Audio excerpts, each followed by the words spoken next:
Захидал. Сургамжит өгүүлэлэг.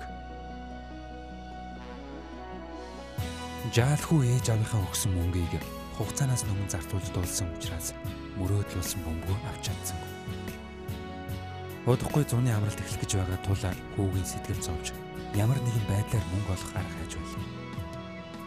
Тэдний захиалдаг нэгэн сэтгүүлийн сүүлийн дугаарт ажил болгон хөлстэй гэснийг уншаад хүү баярлан дэвцлээ. Тэрний бодлоор бол ээж аавдаа хийж өгсөн ажлынхаа хөлсийг заавал авах нь зүйтэй гэж. Хүү шалуухан шиг хийх ажлынхаа жагсаалтыг гаргав. Үүнд нь талханд явхад 200 төгрөг, хог асгахад 300 төгрөг, ээжтэйгээ цуг дэлгүүр явхад 500 төгрөг гэх мэтээр тооцоолоход сарын хөлс нь 10,000 төгрөг болж байлаа. Мэргэн арга олсондоо баярлсан Жаал тэр жагсаал бүхий цаасаа сэмээрхэн ээжийнхээ цуг руу хийчихлээ.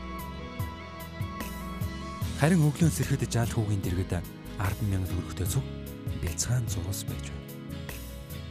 Өчигдрийн битсэн зурвас шиг мөртлөө ээжийнх нь гарын үсэгтэй тэргүүл цаасан дээр ам амьдралаа зориулан чамайг төрүүлж, өсгөн, хооллож, бүхий л амьдралыг чинь турш чамайг харж хандсны хөлс нь зөвхөн чиний хайр болон үнсүүлэх гэж өгсөн хазар чинь юм шүү гэж.